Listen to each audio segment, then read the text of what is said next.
Good morning. It's Pastor Johnson from my backyard, pastor of Life Tabernacle Church, or Elkhart Life in Elkhart, Indiana, bringing you today's encouraging word.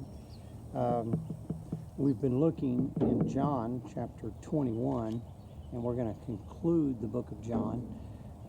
Our discussion has been around the disciples in their response to the resurrection and that transition period from when Jesus was on the earth till he was carried up into heaven, and then you head into the book of Acts. So we're still in that 50 days of transition. The scripture we're going to read today is near the end of that. We'll probably cover some other scriptures that happened during this time before we move forward. So, but I just wanted to do, for continuity's sake, stay in the book of John and complete it. If you look in John chapter 21, verse 24, it says, "This is the disciple who testifies of these things and wrote them down. We know that his testimony is true." We mentioned that in the last lesson. But the last verse says, "We know, and there are also many other things that Jesus did, which if everyone were written down, I suppose not even the world itself could contain the books that would be written." My thought for the day is, and I'll try to keep it shorter than I did yesterday. There's so much good that goes on.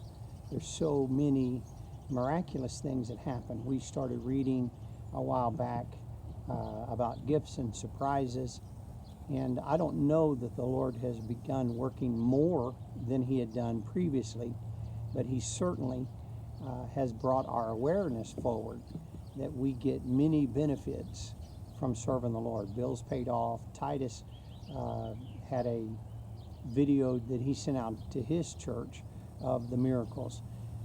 He had just a number of significant miracles. He'd been arguing with insurance companies in the hospital, and he's dealing with multiple insurance companies overpaying his daughter's medical bills of her birth.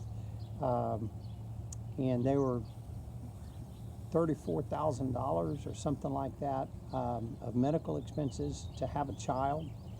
And one insurance company was not going to pay, the other one would not pay, and they were arguing back and forth, and nobody was going to pay, and the hospital was sending it in for collections. Although Titus had been making payments and had an agreement with them, they missed some things, and they were saying he wasn't paying when he was, and just all the pressures that come about in those situations. And he got a note or a call the other day. The insurance company paid off everything. In fact, he had overpaid, and so they were refunding him money. He went to buy his house and moved in this last week and found out that his house, they had put aside a certain amount for taxes, and his taxes were half of what they said they were going to be. So they're going to refund him several $1,000s that should have been for taxes, and they're going to give that back. And then there was something else. They refunded him some money. So instead of going into his house having to expend a great deal of money, he's getting checks from several locations that's going to help him settle into his new home, maybe even buy a couch or whatever he needs to move into a much larger space than he's ever lived in.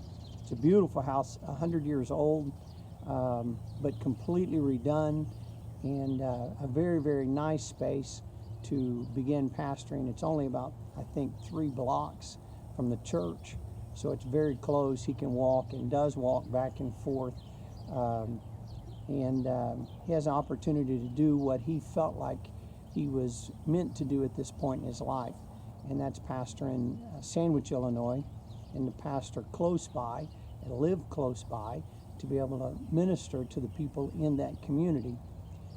And I'm praying that the Lord does exactly that. But what a great example of living for God, staying faithful, doing the right things, and the hand of the Lord blessing you. So I know during this time, sometimes we think about what we don't have, but I want to ask us to think about what we have received. It wouldn't even hurt if some of you videoed a testimony and sent it, and we could post that to our Facebook page, or you could send me your own YouTube link, if you upload it to YouTube or video it to YouTube, or however you can send it. It's hard sending large files. If you'll send video files, share it on Dropbox or something. I'll try to find a way to share your testimony with our congregation so people will hear that God's been doing great things. Greater things have been done than we have heard about. There are more miracles out there. There's more touches and hand of God events happening in our lives. And we don't always get the opportunity to testify. And so why don't we help John out? As he said, there's more than I can tell. Why don't we do our part and tell our tale? Add to the book of John. Add to the truth of the miracles. You don't have to give me all the details, and it doesn't have to be long, but surely we know that God has done great things, both previous to the COVID-19 crisis and even during the COVID-19 crisis or pandemic. Some have asked about opening church. Elkhart County is actually seeing a spike of COVID-19 cases this last week, and the guidance has been we need to wait until we've reached our peak and have come off of our peak 2 more weeks. So I'm not sure that we'll even be in church on Mother's Day. I know there may be some around me. I've got some friends that are actually starting back to church this weekend, but because of our local situation, I'm not sure that we can do that.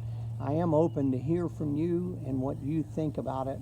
I know we all are wanting to get back, but I don't want to get back in such a hurry that it causes someone sickness. And man, there's a lot of gnats out here today. Love you, praying for you, and I believe God's doing great things in our lives, and if we share it, it'll strengthen and encourage others. So please do so. Let's finish the book of John. Let's at least add to the story. Thank you, and God bless.